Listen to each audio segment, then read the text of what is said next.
Akọ̀rọ̀ káàdì kẹ fún ànábì Muhammad ìkẹ́ ọlọ́kùn máa lọ bá ànábì wa ní sàárè ní Mọ́dínà. Àṣẹ́kùbọ̀ rẹ̀ náà kó wá jẹ́ orí àtàlùkì àmọ̀ fún wa.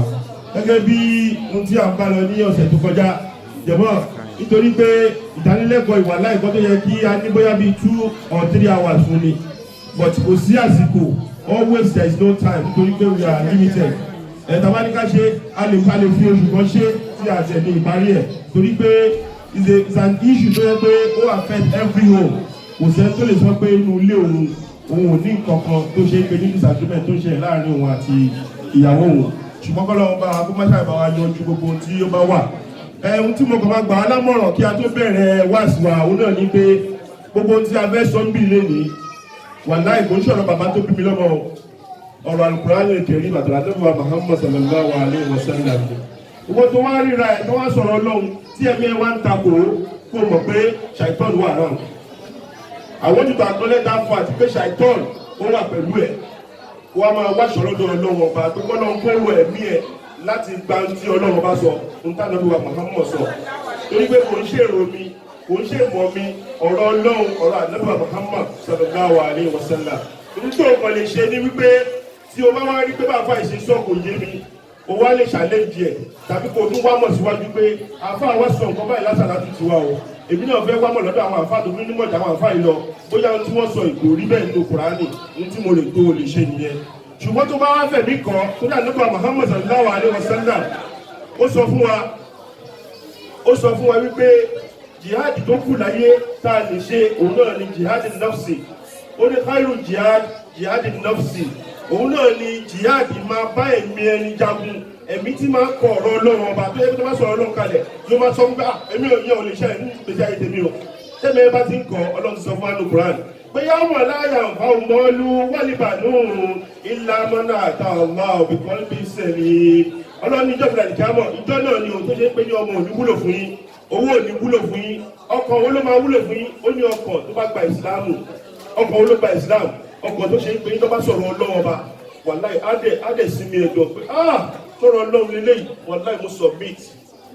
sọ̀rọ̀ ànábì lélẹ́yìí wàláì mo submit fún Ọlọ́run àtànábì wa Muhammad. Ṣùgbọ́n jẹ́mi ẹ máa ń kọ̀ pé ntọ́sọ yẹn Kùránì yẹn ẹ wò ẹ gbé ẹsẹ̀ gbẹ mọ́tì ẹ̀ túmọ̀ wàláì ẹ̀mí ẹ̀ ń bá ọ̀rọ̀ Ọlọ́run dání. Kọ́lọ́ má ṣe wá bẹ́ẹ̀, kọ́lọ́ má ṣe mi bẹ́ẹ̀, kọ́lọ́ má ṣe yín náà bẹ́ẹ̀. Kọ́lọ́ la ilaha illallah wala Al-Qur'an Al-Karim. Ọlọ́run bá ọba àlejò ọlá ń sọ̀rọ̀ fún ọ̀nà Al-Qur'an Al-Karim. Ó yá a'udhu billahi minash shaitanir rajim bismillahir rahmanir rahim. Ibi tá a bá òde last week ká tó lọ síwájú òun náà ní pé àrùn ra wa létí nípa wípé òṣìṣẹ́ tó ń bẹ láyé tó ṣe ń pè ní in their marital affairs tí ò sí dispute tí ò sí discord at one time or the other, and there are many reasons that are responsible for this dispute and discord nínú marriages wa. Àwọn náà la fẹ́ ṣàlàyé wọn bá mo ní about 20 or more than that níbí, ṣùgbọ́n tá a bá ní ká wọlé ẹ̀ individually tábẹ̀sì analyse ẹ̀ wà láì àsìkò lè tó wa. Òun náà làwọn bára wa sọ ní last week tá a fi débi ọ̀rọ̀ mọ́síná wàásù làásà wàrúbà kó tó nígbà àwọn ìyàwó tó ṣì kúrò lórí ìjókòó tí wọ́n wà. Ṣùgbọ́n níbẹ̀ lẹ́nu àá sì padà débẹ̀ náà lónìí nítorí pé ṣe rí ìmáfẹ́yàwó méjì mẹ́ta wà láì àwọn obìnrin ọlọ́run fi ṣàánú. Ẹni kì í ṣe káwọn ṣé tí kò wáyé wa ẹ̀yẹ ká béèrè ni wàláì tàláì súnmọ́bìláì àwọn obìnrin lọ́lọ́run fi ṣàánú. Ṣùgbọ́n inú bẹ́ẹ̀ bọ́lá ń lọ lẹ́yìn tó bá tún níjọ́ mi à á fi àyè lẹ̀ láti gbọ́ bẹ́ẹ̀ ká débẹ̀. Wọ́n ní ká sọ níwọ̀n bá díẹ̀ ká tó gbọ́ ẹ̀. Ẹjọ́ tó wà lọ́mọ fẹ́ ká pariwo nílé ká jàǹfààní tá a bá fẹ́ sọ ni. Ìtumọ̀ wá yé wa ń bẹ̀ ẹ jẹ́ ká tún tẹ̀síwájú lọ́dọ̀ àwọn àfáà tó tún nímọ̀ ju àwa lọ ká tún lọ wádìí pé ń tà fà ìsọsọ orí àdúgbò níbẹ̀. Ṣùgbọ́n tá a bá pariwo tá a bá fẹ̀mí kọ́ á jẹ́ pé àwọn fúnṣà ìtọ́nù láyè kí ó ráyè mú gbèsè ayé wa ni ọlọ́pàá gbàṣà ìtọ́nù láyè mú gbèsè ayé wa wọlé láhìlá ilẹ̀lá. Ẹ bèrè pé kí ló lé tí ọlọ́pàá ṣàánú àwọn obìnrin. Ìdí ní pé bá wo gbàgbá láyé lẹ́ni wà láì ọkùnrin ó ti ní pọ̀jọ ọkùnrin lọ. Ọlọ́run bá ọba àlejò lábílẹ̀ dá wa fúnra rẹ̀ ló máa ṣe bẹ́ẹ̀. Ṣé mi mo decide irú ọmọ tí mo fẹ́ bí àbọ̀ Ọlọ́run ọba ló kọ́ kúrò àwọn ọmọ tí ma bí ni. Ẹni tó ń bóbìnrin jọ bó ṣe wọ́n lọ́run ló fún un. Ó ní yàlúkú mọ́nyà ṣáwù wọ̀nyá àbùlé mọ́nyà ṣáwù ṣùkúrá wọ́yà àbùlé mọ́nyà ṣáwù ìnáṣà. Àwọn yùsà wíjù ṣùkúrá náà wá ìnáṣà. Ó tó bá wù wọ́n náà wọ́n máa fẹ́ lómi ìlọ́kùnrin. Ọkùnrin náà wá bí lọ. tó bá wọn náà òun fún olómi obìnrin ló fàyè èdè tó bá sì wọn náà bá òun ó ṣe lábìlà bẹ́ẹ̀ bá bí ọkùnrin wọ́n máa bí méjì ọkùnrin kan obìnrin kan tó bá tún máa bí ọkùnrin kan obìnrin kan ni. náà wọ́n lọ ṣe wá ṣe lé ní obìnrin wá pọ̀ jọ ọkùnrin lọ torí ẹ̀sẹ̀ bá wà dáadáa ní Egypt lẹ́yìn ní tí mo rí kà òun náà ní pé ní Egypt wọ́n ti ṣòfin ní ìsìn nínú àwọn obìnrin káwọn ọkùnrin máa fẹ́ minimum of 2 nítorí pé obìnrin pọ̀ ju àwọn ọkùnrin lọ àwọn obìnrin aṣẹ́wó lọ́dẹ̀ ìṣe káàkiri gbogbo òlu ṣùgbọ́n láti má jẹ́ kí ìbàjẹ́ pọ̀ lórí ilẹ̀ ọlọ́wọ́ bá kọ́ máa ní má bàa pọ̀ kí ìlú má bàa bàjẹ́ káyé má bàa dàrú lọ́wọ́ làwọn èèyàn lọ́sọ̀ ní ìjọba tí wọ́n ṣètò pé ẹ máa fẹ́ méjì kódà ní Imo State Nàìjíríà àwọn ìjọba wọn ti sọ fún wọn wípé wọ́n máa gbìyànjú ó kéré ju minimum of 2 kó ká kó máa fẹ́ lọ nítorí pé tẹ́bá dé Imo State aṣẹ́wó ló kún bẹ̀rẹ̀ pẹ̀tẹ́ gbogbo àwọn tí wọ́n lọ sáàfù bẹ̀rẹ̀ pẹ̀tẹ́ tẹ́bá mọ ní ọ tẹ́lómìs táwọn kọ́pà tó fún lóyún rẹpẹtẹ tàbí bá ń sáà lọ́wọ́ gbogbo ilé àwọn ọmọ àlè ló máa bí jọ tó bá dẹ̀ bí ọmọ àlè jọ ìlú abàjẹ́ ayé abàjẹ́ ìdààmú adé fìtínà máa délùú fìtínà máa dàgbáyé wàláì gbogbo tó ń ṣẹlẹ̀ yẹn tó lẹ́nu náà fi ṣe àánú fún àwa mùsùlùmí. ìyá kan ẹni pé mi ò tí wọnú ọ̀rọ̀ ìyá kan gbà tó ń bẹ láyé ọkọ ẹ̀ wá ní òun fẹ́ fẹ́ ìyàwó kejì àló bá ní bàbá kí ló mú yín débi ìyàwó kejì ọkọ sáà ló ń mú òun sáà máa fẹ́ ìyàwó kejì ni lọ́ba bẹ̀ títí sí ìyàwó lóhùn nígbà ó ní ńlá ajọbẹ̀ láti bẹ̀rẹ̀ dájọ́ máa bá dókun ilé ó ní tóun sáìn òun láìfù lòun sáìn ọkọ bá bẹ àwọn àfa pé ẹ̀yin àfa ẹ̀ lè bá mi bá ìyàwó mi sọ̀rọ̀ ó jẹ́ kí n fẹ́ ìyàwó kejì àwọn àfa bá pe ìyàwó títí tí wọ́n ṣe wáàsí fún ìyàwó lóhùn nígbà at the end of the day kò tọ́jọ́ kò tó ṣù ọkọ bá fò sọ́lẹ̀ ọkọ bá padà sọ́dọ̀ Ọlọ́run bá inna lillahi wa inna ilayhi raji'un. ṣé ní gbogbo àwọn ọkùnrin gbogbo àwọn ọkọ mi o wọn bí dáhùn kò lè ṣe kọ́kọ́ o wàlẹ́ tó bá fa ayé rẹ̀ tó bá fò sọ́lẹ̀ tó bá lọ́gbọ́n kí la fẹ́ ṣe. a gbọ́dọ̀ torí ọkùnrin ká jẹ́ kí imọ̀n wa ní Ọlọ́run kó bàjẹ́ wallahi tallahi kò sí kọ́kọ́ tó gbọ́dọ̀ go in between our iman and our Lord nígbà tó bá jọ̀bẹ̀ lẹ́yìn kí á mọ̀ ọkọ ò ní hẹ̀pù ẹwà ìjẹ́ndẹ̀ o ìyàwó ò ní hẹ̀pù ẹwà ìjẹ́ndẹ̀ o torí ìdí èyí bàtíyà ìwà wá wà tó wá ń lo ọdún kan ọdún méjì ọdún mẹ́ta the same àfà tí wọ́n bẹ̀ sí ìyá ìgbà tó wà láyé wípé ẹ bá wa bẹ̀ tó jẹ́ ká fẹ́yàwó kejì àfà yẹn arábìnrin wa lọ bá wọn pé ẹ̀yin àfà ẹ̀dẹ̀ ń wò mí lọ báyìí ọdún mẹ́rin màtí ń lọ lórí ìgbà tó kọ́ wọn màtí ṣaláìsí ẹ̀dẹ̀ báwo wá bàbá kan kóhun fẹ́ ọ̀fà ni ẹ̀yin náà tún fọ́kọ olóhùn fẹ́ tó wọ́n wá bàbá ìsí láíláí ni àwọn àfà bá wá ọgbọ̀n fún ìgbà tí wọ́n wá ọkọ̀ fún wọ́n rí ọkùnrin méjì wọ́n ní méjìlá rí fún yín o ọkùnrin alákọ̀ọ́kọ́ oníyàwó méjì ọkùnrin ẹlẹ́ẹ̀kejì oníyàwó mẹ́ta wọ́n wá bèèrè lọ́wọ́ ìwé lẹ́fẹ́ bẹ̀ oníyàwó mẹ́ta ẹ̀ ló ń fẹ́ kóhùn lọ ṣe nọ́mbà 4 náà ṣé wo ìgbà tó di ìgbà tó bọ́ sí sàkáání òun náà òun wá náà wá rí the need for it ṣùgbọ́n bẹ́ẹ̀ kọ́ là ń lọ káwọn bá fi àsìkò ṣòfò marital discord gbogbo ní tọ́pìkì wa a kò fi yẹn ṣe wá sí fẹ́rẹ́fẹ́ ni kí Ọlọ́run má ṣàìṣe dáadáa fún ẹnì kọ̀ọ̀kan wa wọlé àtúrà alẹ́ kẹrì náà Ọlọ́run bá balẹ̀ pẹ̀lú ó ń sọ́nù Quran ó ní a'udhu billahi minash shaitanir rajim bismillahir rahmanir rahim ó ní yá ayyuhan nasu ó ní mo gbẹ̀yìn èèyàn takùrọ̀ gbàgbọ́ ó ní ẹ̀páyà Ọlọ́run ọba àlẹ́sí alágbọ̀gbọ́n ọba Ọlọ́run tó dá yín ní nafsin wahida ó ló dá yín láti ara ẹ̀mí kan ṣoṣo ní nafsin wahida tani wáyídà ẹ̀wọ̀n ní ànábì wa Ádámù alayhi salatu wassalam wà lákọ̀ọ́ mi ní àṣà ọjà Ọlọ́run látara ànábì wa Ádámù yẹn láti ìhà ẹ̀ ló ń ti yọ ìyàwó ẹ̀ tó ń jà wá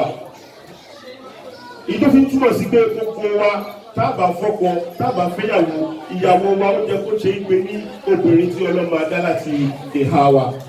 ẹni tó bá ti wá fẹ́ obìnrin tí ò ń ṣe ìhà ẹ̀ á jẹ́ kó ní tòun ti ṣìyàwó fẹ́ láyé ènìyàn nítorí pé ó máa face so much challenges nígbèsè ayé ẹ̀ ó máa face so much challenges ní ayé ẹ̀ Ọlọ́run wa alágbọ̀n mi ní àṣà ọ̀dá wàbáṣà mi ní ọmọ rìyá alákẹ́sì rà wájú sáfà Ọlọ́run látara àwọn méjì yẹn òun wá dá gbogbo yín lọ́pọ̀ yanturu ọkùnrin bẹ rẹpẹtẹ obìnrin náà bẹ rẹpẹtẹ tó ń dá kẹsìrà wá ní sáà wọ́tàkùn ńlá ha Ọlọ́run tó wá tẹnu wọn ó ní ẹ̀páyà Ọlọ́run wọ́tàkùn ńlá ha lẹ́sí ìtàzá àlùnàbí ìwàlẹ̀ àyà ó ní ẹ páyà Ọlọ́run ọba tó ṣe ń pè ní orúkọ ẹ̀ lẹ́fi máa ń béèrè ẹ̀tọ́ ara yín lọ́wọ́ ara yín tọkọ wa fẹ́ béèrè ẹ̀tọ́ ẹ̀ lọ́wọ́ ọkọ ẹ̀ a máa ní bẹ̀rù Ọlọ́run rántí pé ẹ̀tọ́ mi ni o tọ́lọ́ ń fún mi ní ẹ̀tọ́ mi o tí àwọn náà bá béèrè lọ́wọ́ ọkọ ẹ̀ òun náà béèrè pé ẹ̀tọ́ mi lélẹ́yìí o bẹ̀rù Ọlọ́run látara mi o kò ṣe tó bá jẹ́ ẹ̀tọ́ fún mi. wataqullaha lẹ́sìn tàzá lùnàbí wàlẹ̀ àyà iná ńlá káàdà alaykum raqiba. Ọlọ́run dájúdájú èmi Ọlọ́run raqiba ni mí o mo ń wò yín o mo ń ṣọ́ yín o gbogbo tẹ́ ń ṣe gbogbo ẹ̀ ló wà lákọọ́lẹ̀ o gbogbo tẹ́ ń ṣe yìí gbogbo ẹ̀ ló wà lákọọ́lẹ̀ olúkálùkù kópa yà Ọlọ́run bá. náà tó bá wá wo marriages ní ayé ta wà lẹ́nìí a rí pé wàláì marriage ń dàrú lọ́tún lọ́sì ní Nàìjíríà Ramadan tó ti ẹ̀ kọjá ó ti ẹ̀ pọ̀ gan Nàìjíríà gbẹ́jú kọ́ fi ṣàtọ́ tí wọ́n wọ̀ ni kálukú kọ̀ bẹ̀rẹ̀ sí kọ́kọ́ ẹ̀ ni kí ló fà á tí wọ́n fi jẹ́ torí àwọn àfáwọn agbèrú lecture náà lẹ̀ wípé even gan in UK in every part of the world the percentage of divorce is too much and kí ló dé máa lead to the divorce disagreement bá ti ń wà discord bá ti ń wà lẹ́yìn argument lọ́la tó bá yá yóò wá lead to divorce. jọ̀bọ̀ à ń láti mọ̀ wípé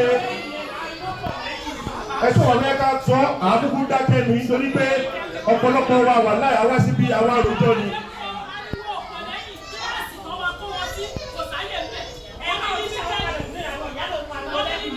ẹjọ́ ẹ bá wa palẹ̀kọ̀ ọmọ wa nígbà tó bẹ̀rẹ̀ ariwo ti ń wá tó dá nẹ́bí wa Muhammad. náà jọ̀mọ́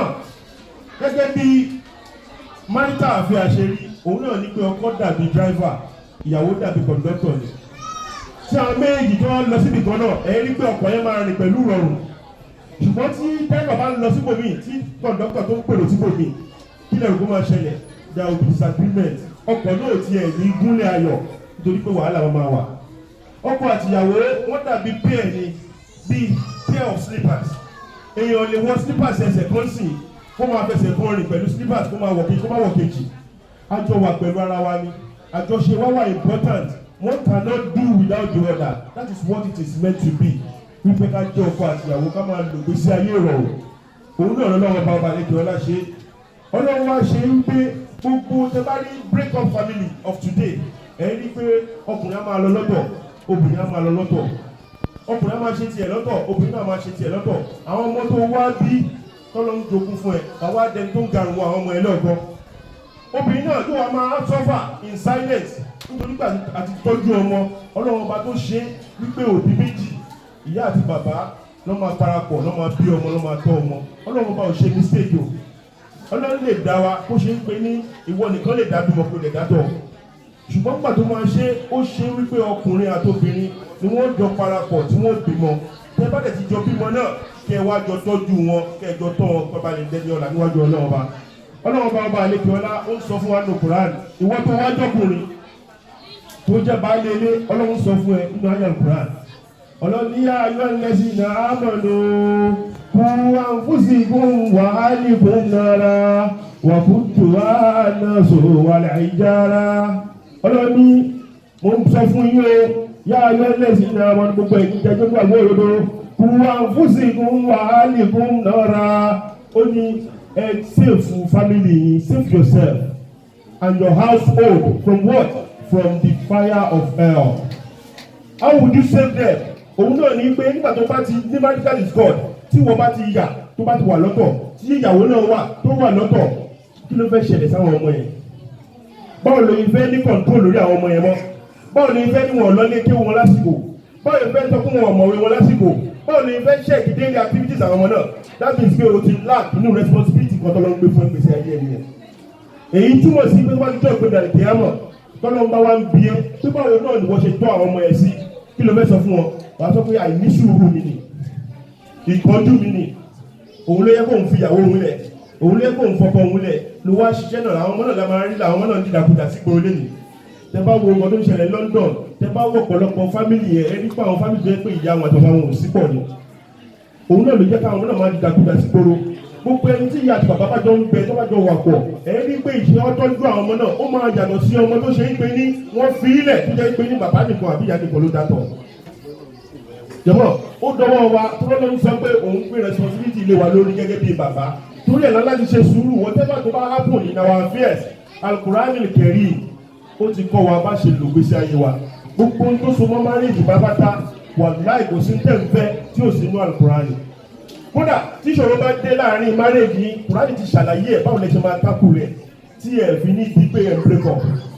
Ànábì wa Muhammad sallallahu alaihi wasallam ó ní nǹkan kan bẹ tó ṣe é pé ní Ọlọ́run kórìíra púpọ̀ Ọlọ́run kórìíra ẹ̀ púpọ̀ ṣùgbọ́n wá yọ̀ǹda ẹ̀ ìdí tó fi allow ẹ̀ tó fi permit ẹ̀ kó take place òun náà ní pé there are some exceptional circumstances téèyàn máa ní láti divorce ìyàwó ẹ̀ tàbí kí ìyàwó kọ́kọ́ fi ìyàwó lẹ̀ and those circumstances are very very exceptional it must not be on flimsy excuses it must never be on flimsy excuses pé nítorí pé ó máa ń pẹ́ kó tó wọlé ni nítorí pé ẹ̀kọ́ ń sọ̀rọ̀ sí dáadáa ni gbogbo àwọn excuses yóò tó wà terrible níwájú Ọlọ́run ọba such excuses ó ń láti wà vital for example tóbìnrin bá ń ṣe ṣìnà tó lè ká mọ́ pé ń ṣe ṣìnà tó mọ̀ pé ó ní ṣìnà lóbìnrin in that situation tó bá fẹ́ kọ you can divorce her ṣùgbọ́n ọ̀dẹ́ pé ká nǹkan burúkú ọmọbìnrin lọ́wọ́ bóyá ó ń ṣoògùn ó ń ṣàbúrò ó ń ṣẹbọ ó ti di mushrikin kò ṣẹ̀sìn Islam mọ́ tó bá rí ẹbọ tí ló ń gbòòrò epo lórí nǹkan kan lulẹ̀ tó bá ti ká mọ́ ọdún bẹ́ẹ̀ in that circumstance o lè sọ pé mo kọ́ lágbájá yìí o ò fẹ́ mọ́ láíláí ṣùgbọ́n tó bá jẹ́ pé ní ẹ̀kọ́ ń disagree ni tó bá ti bá sọ̀rọ̀ kó ń gbọ́ràn gbogbo ilé you can manage it wallahi you can manage it torí pé tí o gbọ́ lẹ́yìn tí wọn náà bá train yẹn tó bá dì pẹ̀lú ìyàwó ẹ̀ the way you should deal with her wallahi tó bá dàda yóò padà gbọ́rọ̀ sí ẹlẹ́yìn torí pé nǹkan tí o dùn ẹ́ lẹ́yìn wallahi tó bá dàda yóò padà dùn ẹ́nu tí o bá ṣe sùúrù ọlọ́run sọ pé ayọ́ lẹ́sìn náà àmọ́nu ìsìnwú wà sọ fìwú àlọ́pìtú wàtàkùnlá ìlọ́lá òbílẹ̀ ó ní ayọ́ lẹ́sìn náà àmọ́nu ó ní ìsìnwú ó ní ẹ̀lọ́ ṣe sùúrù wà sọ fìwú ó ní ẹ̀jẹ̀ kí sùúrù yìí tó tọmọ làkejì ńlọ wà lọ́pìtú ó ní kẹ́ pàṣípíà wàtàkùnlá ọlọ́ni ẹ̀kọ́ yẹn ní ọlọ́wọ́ bá láàlágún gbogbo ẹ̀ bá lè jẹ́ tó máa là wọ́n dùn wọ́n lọ́wọ́ bá. Ọlọ́run fi emphasize lórí sùúrù ó tún sọ fún ayé alùpùpù kan ó ní wasta'inu bis-sabri was-salat ó ní wasta'inu bis-sabri was-salat wa innaha lakabiratun illa 'ala al-khashi'in ó ní ẹ bá ti ń wá lọ́wọ́ ìṣòro wa dé inú àfíà ìṣòro dé wàhálà ti ṣẹlẹ̀ ìwọ àtìyàwó ẹ̀ gbọ́ra yín mọ́ ọ̀rọ̀ yóò jìra yín mọ́ Ọlọ́run wá ní ìsìbì Ọlọ́run ní àyọ̀ lẹ́sìn náà àmọ́nu Ọlọ́run ní tẹ́ ẹ bá ti ń wá ìrànlọ́wọ́ lọ́dọ̀ ọ̀mí Ọlọ́run bá ó ní kẹ́ ẹ wá lọ ṣe sùúrù Allahu Akbar ó ní kẹ́ ẹ lọ máa kírun tẹ́ bá kírun tán kẹ́ ẹ tún wá ṣe sùúrù Ọlọ́run mọ̀ wípé sùúrù tóun ní kẹ́ ẹ ṣe yìí ó ní ó lò ó Allahu Akbar kabira ọba àlejòọlá ó ní sùúrù tóun ní kẹ́ ẹ ṣe yìí ó ló nira o láti ṣe o wà innaha lakabiratan illa 'ala al-khashi'in ó ní àgbẹ̀ tó bá ní Ọlọ́run lọ́kàn tó bá ń páyà Ọlọ́run tó bá mọ Ọlọ́run nìkan ni ó máa ní sùúrù náà èyí tó fi túmọ̀ sí pé tẹ́ ẹ bá wò ó nígbèsí ayé bọ́lá ṣe dá wa kẹrí marriage ó dàbí a unit of block nínú ilé ni tá bá fẹ́ kọ́lé a máa tò block pọ̀ ká tó kọ́lé náà tí block kan bá ti ń yigi títọ̀ náà yigi tẹ́lẹ̀ náà yigi it means that that house will not be on a solid foundation òun náà ní gbogbo olùdáwà yìí tí ìdílé tèmi tó bá tò tí ìdílé tí náà bá tò tẹ́ ẹ manage dáadáa tí náà manage tèmi dáadáa káwọn náà manage wọn dáadáa at the end of the day our community our country everywhere we may be, there will be peace in the world. So that's the more reason that for every unit that make up this community, we should ensure that nínú àfíà wa a mú sùúrù tó pọ̀ a dẹ̀ tolerate ara wa a dẹ̀ forí ti gbogbo nǹkan tó bá ń face wa as challenges kí a bá lè jẹ́ tó máa là. Ọlọ́run sọ náà yàrá Quran takà ló ń sè ó ní wàhálà kọ́ni yá zari náà lè kúrẹ́ á lọ lè zikiri vahal ní mozakiri ó ní wọ́n ti ṣe Kùránì fún yín o kó máa jẹ́ ìrántí fún yín. Ó ní ta ló wá fẹ́ gbà rántí Allahu Akbar kabira ta ló fẹ́ gbà ìrántí ṣé ọkọ tí ò mọ Kùránì kà ẹlòmíì wà láìbáṣe wà ń bì ó ti ṣí Kùránì gbẹ̀yìn sí bóyá ó ti tọ́dún méjì ẹlòmíì kò wá mọ Arabic ká ọkọ kò tiẹ̀ lè ṣí English kan wá pa kó wá tiẹ̀ reflect wá ní ilé ìtiẹ̀ wá yé mi jẹ́ kí n tẹ̀ kọ́nà wà fáwa kó tiẹ̀ wá ṣàlàyé fún mi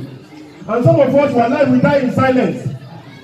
tí ìṣòro bá dé ẹlòmíì ọjà mi ò fẹ́ sọ fáwọn èèyàn kankan nítorí pé nígbà tí sọ fún wọn máa yẹ̀yẹ́ ni ṣé tá bá wà láàrin ìjọ èèyàn máa ń wo ta ló lè bá sọ̀rọ̀ ni èèyàn máa ń wo ta ni mo lè bá sọ̀rọ̀ mi tí bá bá sọ̀rọ̀ mi tó máa fún mi ní good advice tó ṣe kó máa ṣe ìlérí bá ṣe wọ́n bí àwọn ẹlòmíì wà tá a lè bá sọ̀rọ̀ tó yẹ pé ní gbogbo ìjọba ti gbọ́ lẹ́sẹ̀kẹsẹ̀ kò bá ti kó òbí tó lùkà sọ ni gbogbo ìjọba ti gbọ́ èyí jẹ́ tí problem máa ń ṣẹlẹ̀ láàrin family wa seek help from good people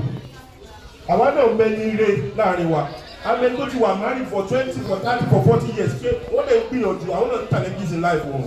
ṣùgbọ́n wọ́n gbìyànjú láti resolve within themselves seek advice from them seek advice from imam from ustaz tó máa ṣàlàyé fún ẹ láti sọ fún ẹ pé tí nǹkan báyìí bá délẹ̀ àbí sùúrù ní ká ṣe irú àwọn ọmọ tó bá wá láti ilé wá bírèkì bẹ́ẹ̀ jẹ́mọ́ á máa rí àwọn ọmọ náà pé àwọn náà kì í jọmọlúàbí ọ̀pọ̀lọpọ̀ wọn kì í jọmọlúàbí nítorí pé àárín wọn tọ́jú bákan náà jẹ́mọ́ à ń láti mọ̀ wípé marital discourse tó bá lead to divorce is a trial from Allah subhanahu wa ta'ala it could be for many reasons ọlọ́run fi jẹ́ kọ́rọ̀ ẹgbẹ́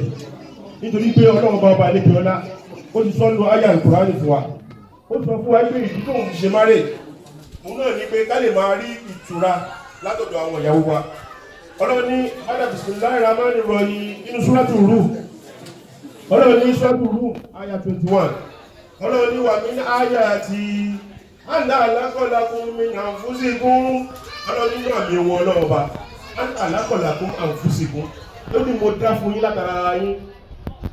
min anfusikum azwajan àwọn ìyàwó yín látara yín náà mo ti dá ìyàwó yín fún yín Allahu Akbar ọlọ́run wá ní tẹ́sùkúnú ilé ya ọlọ́run kẹlẹ̀ máa rí ìdẹ̀ra ìtùnú ìtura látara ìyàwó yín ó wá jáde lọ ṣe business kan pàtó ṣe business náà you have lost 1 million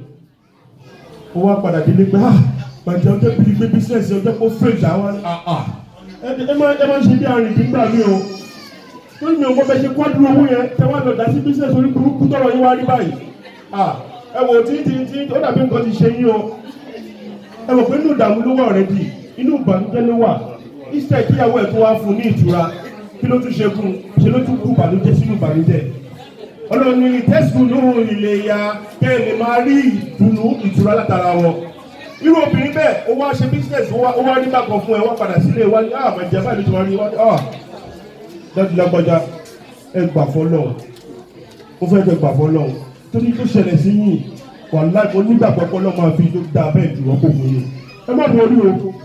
ẹ má ronú mo ti bá yín rò wà lálẹ́ ẹ kó jàmàlà iná tó bá tẹ jàmàlà tán bóyá ẹ fẹ́ tì tó bá yín lè lẹ́sẹ̀kẹsẹ̀ wàláì bí ṣòro yẹn mo lè kó ga tó lọ́pọ̀ ọ̀gbọ́n náà wàláì ara ẹ̀ ó tẹ̀ máa yọ nítorí pé ìbànújẹ́ náà ń bá bọ̀ ṣùgbọ́n ó bá ìtura nínú ilé ẹ̀ bákan náà owó wáṣẹ́ títí ò ríṣẹ́ ló wá ní mo ti mọ̀ pé ti ta fún yín ti pẹ́ mo ti mọ̀ pé tí yín ti ta èmi ti ṣíléwọ̀ òun ti ṣíléwọ̀ tó mú ṣé irú tó yẹ kó òun wọlé sí nìyí tó wáyé pé òun ti bímọ méjì ni wàláì òun ò ní wá sí bímọ òun ò ní tó ń bímọ tóbìnrin bá sọ wáyé fún ẹ wàláì inú ìbànújẹ́ ló máa wà kódà àwọn eré kan ọ̀pọ̀lọpọ̀ lárílẹ̀ tó yẹ ìgbé ní wàláì wọ́n ń jalè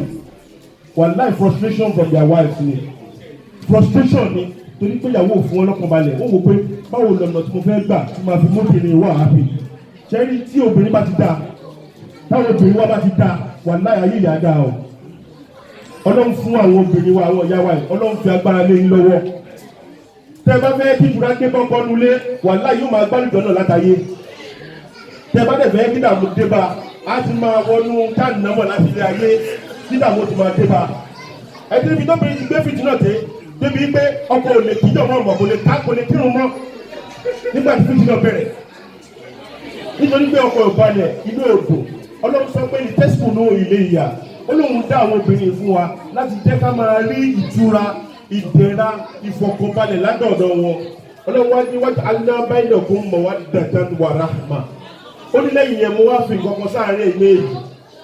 kí nìkan náà ó lóun fi rahma sáàárín yín ó wá ní challenges owó tó wà lọ́wọ́ ẹ ó fẹ́ ṣe business kan owó yẹn ò wá tó ó wá ní ìyá lọ́gbọ́já má bínú o yẹ mo rí bíi 1,000 pounds lọ́wọ́ ẹ ó ní níbo ìtẹ́ yá last week kò dán rárá ìtẹ́ yá last month nǹkan kí sẹ́ni mo fẹ́ fi ṣe ìwà láì tí má ṣe tán wà láì wù tó ké o ó ní ẹ̀wọ̀ tẹ́lọ́wọ́ ọkẹ́ wà fún ara yín náà nìyẹn náà lè wà ọkẹ́ wà fún ara yín ó lè ní owó náà lọ́wọ́ ó lè ní owó náà lọ́wọ́ láti ràn kan náà lọ́wọ́ in that situation wà láì láàmọ̀ tí kò ní gbèsè ayé wọn. now ọ̀pọ̀lọpọ̀ lè má bàa wẹ̀ aṣíwájú lọ́bẹ̀ alọ́sí gbogbo bẹ̀ nítorí pé ó máa ń ṣẹlẹ̀ ẹ̀sìn máa bẹ̀rẹ̀ question nítorí pé tó bá ń wọlé báyẹn nílé fọjà ẹ̀ nígbà míì ó máa ń ṣẹlẹ̀ gẹ́gẹ́ bẹ́ẹ̀ sọ tọ́kọ náà ní báyàwó ẹ̀ fi lò ṣùgbọ́n tọ́lọ́ ń sọ that means pé ọkọ náà ò ṣó rámọ̀ ẹni tó bá dẹ̀ ti ṣó rámọ̀ kí lọ́lọ́ ń sọ fún wa what should we do in return? Sẹ́yìn àwọn náà bá ṣó rámọ̀ ni jọ̀wọ́ alhamdulilayi rabbil alamin alájà ti fún wa lẹ́sìn tí ìyọ̀kan asùnìlá olórin kan ó ní tí ẹ̀kọ́ bá ṣe ohun tí ò da ìwọ ṣe dáadáa tí ẹ̀kọ́ bá ṣe ohun tí ò da ìwọ ṣe dáadáa má lọ fi wà kan tí ò da sẹ̀sọ́ àyíká.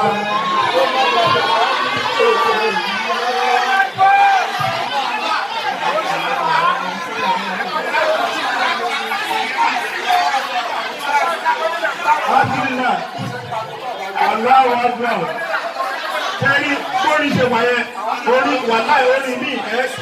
kéré nínú orí náà. Náà.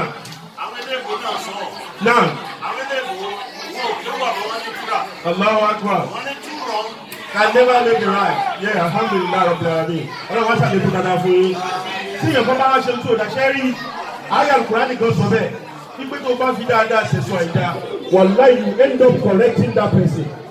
Nítorí pé tí ẹ̀kọ́ bá ṣe tó dá sí lẹ́yìn tí mo ṣe dáadáa sí i tó bá dàgbà tó ṣe tó dá sí mi tí mo ṣe tó dá sí i wallahi tí mo ó ṣẹlẹ̀ nígbà yá nàbí wa Muhammad sallallahu alaihi wasallam ó fún wa wallahi kò sásìkò nítorí pé àìráyè lọ bí táwọn lọ gangan kí a kò sọ preambus lélẹ̀ láti jẹ́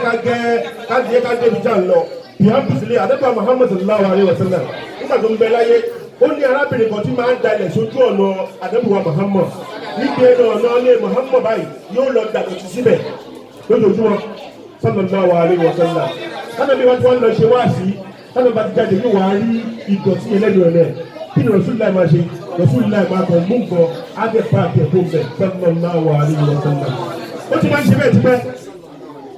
ṣe bẹ́ẹ̀ tipẹ́ arábìnrin ó wá sick nígbà tẹ́lẹ̀ náà wá sick àdébọ̀ ọmọ mọ̀sán sílẹ̀ wọ́n wá ń jáde níjọ yẹn wá ní ẹ̀yin sábẹ́ pé ẹni tó máa ń dá wa lára yá bí tí máa ń da ìdọ̀tí síbí àárín kó dàdọ̀tí mọ̀ kí ló ṣe àwọn sábẹ́ yẹ àkúrà yẹn pé ó rẹ̀ díẹ̀ ni o àdébìnrin tá a bá ṣe wá sí tán ẹ jẹ́ ká lọ sálámù sí sallallahu alaihi wasallam tá a bá ṣe wá sí tán ẹ jẹ́ ká lọ sálámù sí àdébìnrin Muhammad sallam ó wá débẹ̀ lẹ́yìn tó ṣe wá sí tán wọ́n wá lọ sálámù sí onítọ̀ wá ṣàdúrà fún onítọ̀ wá ní ya Muhammad ṣe tọ́lọ́ ń gbérò wà lẹ́bìrì kí ẹ máa ṣe dáadáa fẹ́ tó ń ṣe àìdá sí ẹ ó ní tó bá jẹ́ bẹ́ẹ̀ òun ṣe kẹ́límọ̀ ashhadu an la ilaha illallah wahdahu la sharika lahu wa ashhadu anna muhammadan abduhu wa rasuluhu. èyí tí mo sì gbé kọ́pẹ́ ò bá tiẹ̀ ṣe dáadáa sí ẹ wallahi the best thing you should do is to be good in return. ìwọ eléyìí ló máa fi tún ọkọ ẹ ṣe at the end of the day wallahi tó máa tún wá padà wá rí nínú ìgboro wallahi ó máa ju tó respect lọ torí pé ọlọ́run bá ní máa sọ ìdálẹ́ sọ ọlọ́mọdé àìsàn nìkan kan alẹ́ sọ ọlá ilá ilá ilá.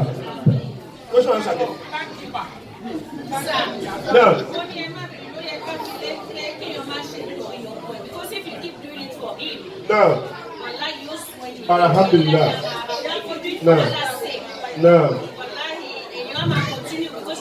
Bẹ́ẹ̀ni, alhamdulillah, alájà wa, wọ́n ní ká má ṣàì túdélẹ̀ nítorí pé ń tà ń bá lọ akọ̀yà síbẹ̀ nítorí pé tí wọ́n bu wa. Òun náà ní pé ọlọ́run àdókòwò àmọ́mọ́ sàṣálà náà ti sọ fún wa, ọlọ́run náà ti sọ fún wa pé for everything you do, ìwọ́n tó máa ń fowó lẹ̀ ní àsàlátù yìí nítorí pé kí náà mọ̀ ní pé mo fowó lẹ̀ jọ́ tí mo bá níṣòro kọ́ lè fún mi lówó wà láì ò ní rí o jọ́ tó bá níṣòro wọn ní síbẹ̀ o oníṣùgbọ́n tó bá ń ṣe nítorí ọlọ́run àtàdébò wa Muhammad sallallahu alaihi wasallam wà láì ó lè jẹ́ tó bá ṣe síbí àwọn tó máa ṣe fún ẹ̀gbọ́n nígbà ṣòro ẹ̀ ó ní mọ̀ wọ́n rí wàláì I've seen a lot of examples where mo lè mú wálé mi tó máa lọ bí mẹ́ta tó lè máa wúlò fún wa ṣùgbọ́n kò sáyé bẹ́ẹ̀ èyí tó fi ń túmọ̀ sí pé for everything you do even in your marital affairs do it for the sake of Allah.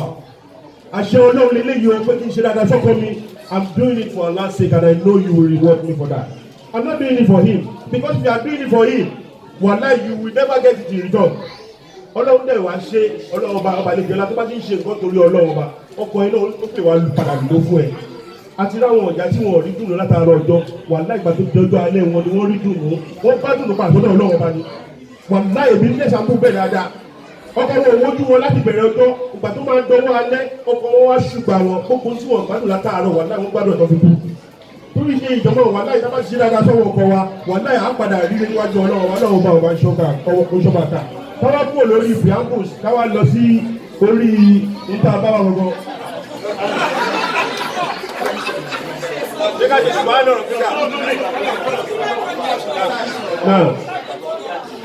wọ́n ní ká gba gbọ́sọ̀rọ̀ náà sà pé torí tàǹtì lọ.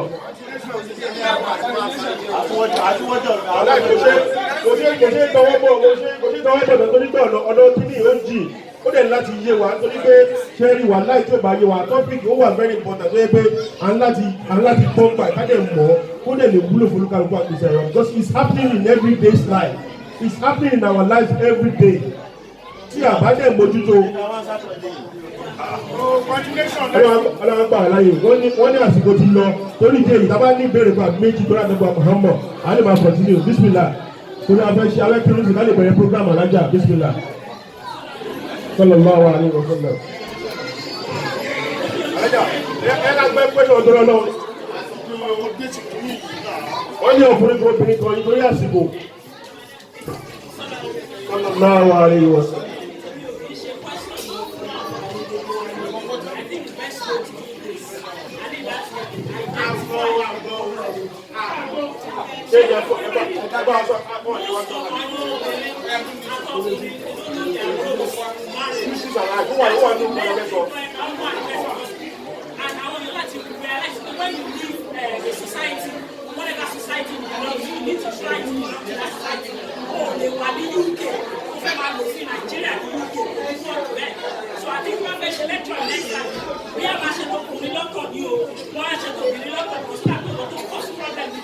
Most of our work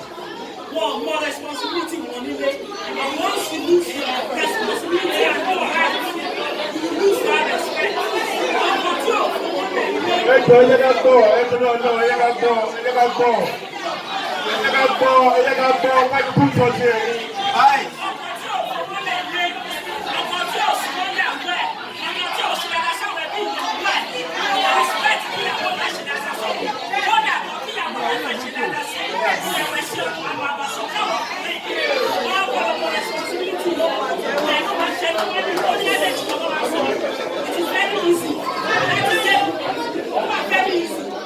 Baba lisi ẹ̀ máa gbọ́ ọ̀dọ́ ń sọ baba lisi ìpínlẹ̀ náà.